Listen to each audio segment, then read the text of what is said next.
میرا نام نبیلہ ہے۔ میری ہائٹ 5 فٹ 2 انچ ہے۔ میری ایج 27 سال ہے اور میں بہت ہی کیوٹ اور خوبصورت ہوں۔ میرا چہرہ پھولوں کی طرح حسین ہے۔ میری آنکھوں میں مستی بھری ہے۔ میرے گال موٹے اور بڑے بڑے ہیں اور میرے ہونٹ رس بھرے رسیلے ہیں۔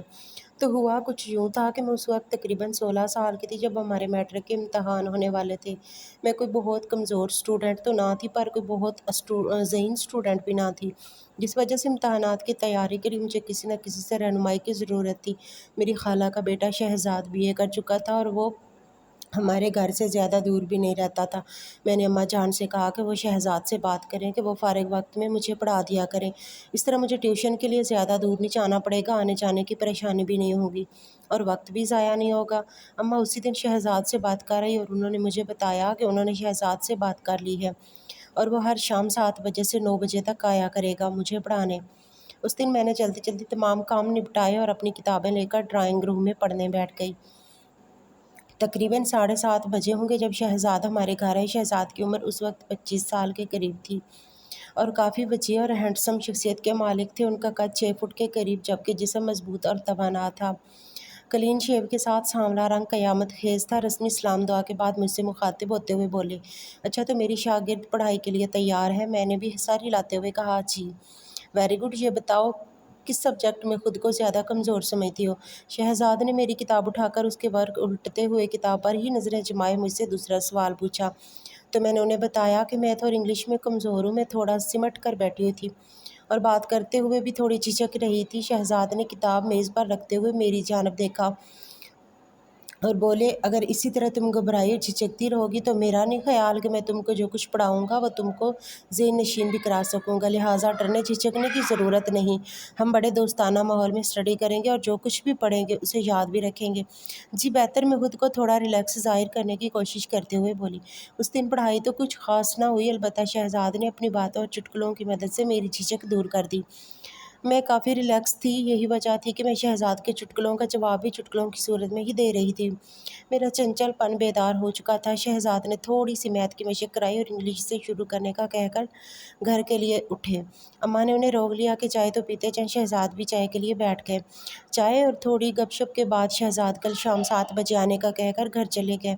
تقریباً 2 ہفتوں تک معاملات ایسے ہی چلتے رہے۔ وہ وقت کے خاصے پابند تھے، وقت پر آتے اور اپنا کام وقت پر ختم کر کے چلے جاتے۔ ان کی شخصیت جاذب نظر تو تھی ہی، ان کے پڑھانے اور سمجھانے کا انداز بھی خوب تھا۔ یہی وجہ تھی کہ میں شہزاد کی گرویدہ ہو چکی تھی اور ان سے کافی بے تکلف بھی ہو چکی تھی۔ اس دن شہزاد مجھے میتھ کی مشق کروا رہے تھے۔ جب اماں چائے لے آئی انہوں نے چائے میز پر رکھی اور بولی کہ چائے پہلے پی لینا، یہ کہہ کر وہ واپس کچن میں چلی گئی۔ مشق ختم ہوئی تو میں نے چائے کی پیالی اٹھا کر شہزاد کو دینا چاہی تو پتہ نہیں کیا ہوا کہ میرا ہاتھ کانپ گیا اور ساری کی ساری چائے شہزاد کے اوپر گر گئی، جس سے ان کے پتلون اور شرٹ بھیگ گئی۔ میرے تو اوزان خطا ہو گئے۔ دوڑتی ہوئی گئی اور تولیہ اٹھا لائی۔ اس بار شہزاد کو سوری بول رہی تھی اور ساتھ ہی ساتھ ان کی شرٹ کو تولیے سے خشک کرنے کی کوشش کر رہی تھی۔ آپ جلے تو نہیں؟ میں نے مسلسل تولیہ رگڑتے ہوئے پوچھا۔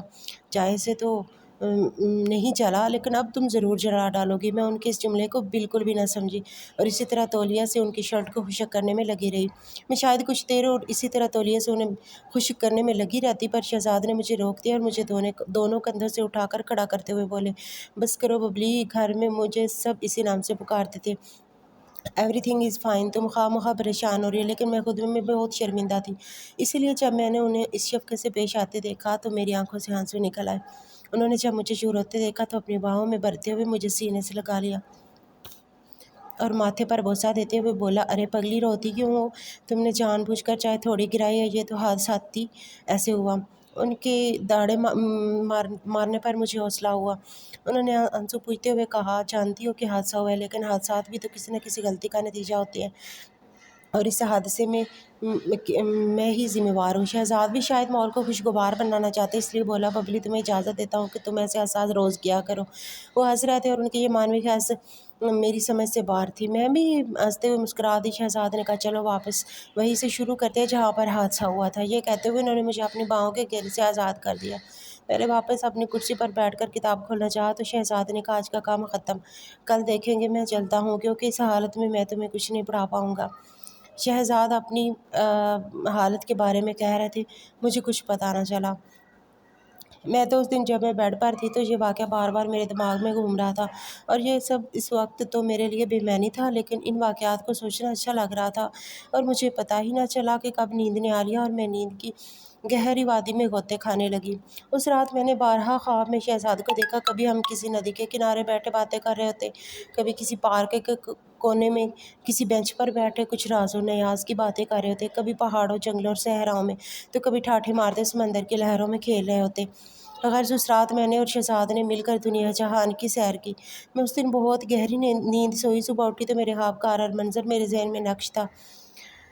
بستر سے اٹھنا ہی نہیں چاہ رہی تھی، میں ان خوابوں کی دنیا سے نکلنا ہی نہیں چاہ رہی تھی۔ مجھے علم نہیں کہ ایسا کیوں تھا، پر جو بھی تھا بہت پرلطف تھا۔ دوسری جب نام شہزاد ہمارے گھر پہنچے تو میں اسی وقت نہا کر نکلی تھی۔ میرے بال گیلے تھے، ان سے ابھی تک پانی ٹپک رہا تھا۔ شہزاد کی بار بار اٹھتی نظروں کو میں بخوبی نوٹس کر سکتی تھی۔ میں تو شہزاد کو خوابوں میں بسا چکی تھی، لیکن جہاں لگتا تھا کہ شہزاد کے من میں بھی کوئی بات چل رہی ہے۔ دوران اسٹڈی مجھے آج میرے دل میں عجیب عجیب خیالات آ رہے تھے۔ نہیں جانتی تھی کہ پیار کیا ہے، لیکن اتنا ضرور تھا کہ شہزاد کے خیالات مجھے مدہوش کر رہے تھے۔ زندگی میں مجھے ایسی فیلنگز پہلے کبھی نہیں ہوئی تھی۔ یوں ہی جب شہزاد مجھے میتھ کے ایک سوال کی مشق کرا رہے تھے تو میں ان کے ساتھ بہت قریب ہو گئی تھی۔ میں نے ایسا کوئی ارادتاً نہیں کیا تھا، بلکہ ایسا ہونا اتفاقاً تھا۔ آخر 9 بجے اور شہزاد گھر جانے لگے تو میں بھی کتابیں سمیٹ کر اٹھی۔ انہوں نے قریب سے گزرتے ہوئے بڑی آہستگی سے کہا، ببلی تم آج بہت خوبصورت لگ رہی تھی۔ میں نے چونک کر ان کی طرف دیکھا تو اس دوران وہ مجھ سے دور ہٹ چکے تھے۔ ان کے الفاظ ساری رات میرے کانوں میں بجتے رہے۔ شاید خواتین کے متعلق سچ کہا جاتا ہے کہ وہ بہت تعریف پسند ہوتی ہیں، اس لیے ان کی تعریف کی جائے تو پھولیں نہیں سماتی۔ اگلے دن بھی شہزاد وقت پر ہی آ گئے۔ ابھی ہم نے اسٹڈی سٹارٹ ہی کی تھی کہ بجلی چلی گئی۔ میں اٹھی کہ موم بتی جلا کر آؤں تو شہزاد نے میرا ہاتھ پکڑ لیا اور بولے، ہم نے کون سے موتیوں سے مالا پرونی ہے، ایسے ہی بیٹھ کے باتیں کرتے، تھوڑی ہی دیر میں بجلی تو آ ہی جائے گی۔ تو میں بھی ادھر ہی بیٹھ گئی اور ہم ادھر کی باتیں کرنے لگے۔ شہزاد نے میرا ہاتھ ایسے پکڑے رکھا تھا جیسے مجھے عجیب لگ رہا تھا کہ شہزاد کی محبت مجھ پر حاوی ہو چکی تھی اور ان کی پر اثر شخصیت نے مجھ پر جادو کر دیا تھا، لیکن بس فوری توقع نہیں کر رہی تھی۔ کمرے میں اس وقت چونکہ اندھیرا تھا اور ہم ایک دوسرے کے چہروں کے تاثرات نہیں دیکھ پا رہے تھے۔ حقیقت کہوں تو مجھے ان کے اپنے ہاتھ پر بہت مزہ آ رہا تھا، لیکن کوئی اندرونی خوف طاری نہیں تھا۔ لیکن اگر شہزاد کی جگہ کوئی اور بھی ہوتا تو میں یقین سے کہہ سکتی ہوں کہ میں اس کا منہ نوچ لیتی، لیکن شہزاد کے لیے تو میں پہلے سے ہی سب کچھ ہار چکی تھی۔ لیکن پھر بھی میں یہ سب کچھ نہیں جا رہی تھی جو ہو رہا تھا، مجھے عجیب لگنے لگا، اس لیے میں نے شہزاد کے ہاتھ کو چھوڑا اور ٹائلٹ جانے کے بہانے وہاں سے اٹھ کے، لیکن میں جیسے ہی اٹھ کر قدم بڑھانے والی تھی پتہ نہیں مجھے کیا ہوا، میں ڈگمگا گئی۔ اسی لیے شہزاد نے ہاتھ بڑھا کر مجھے سہارا دیا تو میں گرنے سے بچ گئی۔ میں بہت نروس ہو گئی تھی، شاید میں جلدی سے ٹوائلٹ کی طرف بھاگی۔ مجھے کچھ حاجت تو نہ تھی، البتہ ٹھنڈے پانی سے منہ پر چھینٹے مارے تو گرمی کا احساس کچھ کم ہوا۔ میں ابھی ٹوائلٹ میں ہی تھی کہ بجلی آ گئی۔ میں واپس ڈرائنگ روم میں آئی تو شہزاد وہاں موجود نہیں تھے۔ مجھے پریشانی ہوئی کہ ایسا کیا کہ وہ بتائے بغیر ہی چلے گئے۔ اسی وقت اماں ڈرائنگ روم میں آئی تو انہوں نے بتایا کہ شہزاد کہہ رہا تھا کہ اس کے سر میں درد ہو رہا ہے اور بجلی بھی نہیں ہے، اس لیے وہ گھر جا رہا ہے۔ میں نے بھی کتابیں سمیٹی اور اپنے بیڈ روم میں چلی آئی۔ میری سوچ کا محور بس شہزاد ہی تھے۔ اس رات بھی انہی سوچوں میں غرق سو گئی۔ صبح اٹھی تو شہزاد کی یاد میں سارا دن مسحور ہوتی رہی۔ شام ہونے سے پہلے ہی شام کا بے چینی سے انتظار کرنے لگی۔ میں دیکھنا چاہتی تھی کہ شہزاد آج کیسے برتاؤ کرتے ہیں، لیکن وقت ہونے کے باوجود وہ نہیں آئے۔ میں انتظار کرتی رہی، لیکن میرا انتظار بس انتظار ہی رہا۔ 8 بجے تک نہیں آئے تو میں نے ماں سے کہا کہ خیر ہو شہزاد بھائی، پتہ نہیں آج کیوں نہیں آئے۔ اماں نے کہا کوئی اور کام پڑ گیا ہوگا اس لیے نہیں آ سکا ہوگا۔ میں نے کہا نہیں اماں، کل جب وہ گئے تھے تو ان کی طبیعت ٹھیک نہیں تھی، کیا پتہ وہ ابھی تک ٹھیک نہ ہوئے ہوں۔ آپ خالہ کو فون کر کے ان کا پتہ تو کرائیں۔ اماں کو بھی جیسے کچھ یاد آیا تو انہوں نے خالہ کو فون لگایا۔ تب خالہ نے بتایا کہ شہزاد تو کل سے سخت بخار میں مبتلا ہے۔ مجھے علم ہوا تو سخت بے چینی ہوئی، دل چاہا کہ ابھی جاؤں اور اس کا بخار خود پہ لے لوں، لیکن میں اس وقت کیا کر سکتی تھی۔ صبح میں اماں کو ساتھ لے کر ان کا پتہ لینے خالہ کے گھر گئی تو دیکھا شہزاد واقعی بخار کی وجہ سے بستر میں پڑے تھے۔ تھوڑی سی رسمی بات چیت کے بعد میں ادھر ادھر بیٹھ گئی۔ خالہ اور اماں بھی ساتھ بیٹھی اپنی باتوں میں مصروف ہو گئی۔ شہزاد نے ایک بار ہماری طرف دیکھا، پھر انہوں نے اپنی آنکھیں موند لیں۔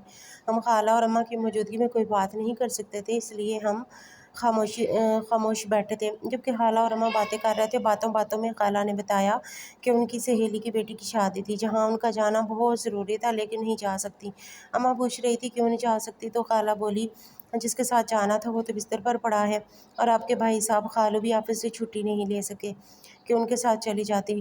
اماں چونکہ خالہ کی سہیلی کو جانتی تھی اور انہیں پتہ تھا کہ وہ کدھر رہتی ہے، اس لیے خالہ سے بولی تمہاری سہیلی کو کون سے دوسرے شہر میں رہتی ہے، ٹیکسی پکڑو اور 2-3 گھنٹے میں واپس آ جاؤ گی۔ میں نے یہ سنا تو میرے دماغ میں آئیڈیا آیا کہ اگر اماں اور خالہ شادی پر چلی جائیں تو مجھے شہزاد سے اکیلے میں بات کرنے کا موقع مل جائے گا۔ یہی سوچ کر میں نے بھی اماں کی تائید میں کہا خالہ اگر آپ کی سہیلی اسی شہر میں رہتی ہیں تو تب آپ ضرور ہو آئیں، شہزاد کی فکر نہ کریں، 2-3 گھنٹوں تک ہم ان کی ذمہ داری کر لیں گے۔ خالہ اور اماں دونوں کو میں نے شادی میں جانے پر آمادہ کر لیا، اگرچہ اماں جانا نہیں چاہتی تھی۔ ان دونوں کے جانے کے بعد میں اور شہزاد اب گھر میں اکیلے تھے۔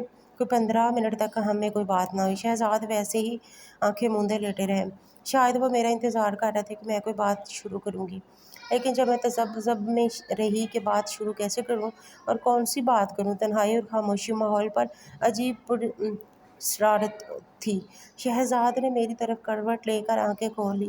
نبیلہ تم نے مجھے جلا ڈالا، ان کی آواز میں میری سماعتوں سے ٹکرائی، ان کی نظریں میرے چہرے پر کھڑی تھیں۔ تم شاید سمجھ رہی ہو کہ میں بخار سے تپ رہا ہوں، لیکن ایسا نہیں ہے، یہ آگ جس میں جل رہا ہوں تمہاری پیار میں لگی ہوئی ہے۔ دیکھو جل رہا ہوں نا میں، یہ کہتے ہوئے انہوں نے میرا ہاتھ اپنے ماتھے پر لگا دیا۔ ان کا ماتھا سچ میں انگارے کی طرح تھا۔ جی جی شہزاد، میرے منہ سے بس اتنا ہی نکل پایا۔ شہزاد دیوانوں کی طرح میرے ہاتھ کو اپنے چہرے پر رکھ رہے تھے، جیسے وہ اس طرح سکون پا رہے ہوں۔ سکون تو مجھے بھی حاصل ہو رہا تھا، محبت تو مجھے بھی ہو گئی تھی۔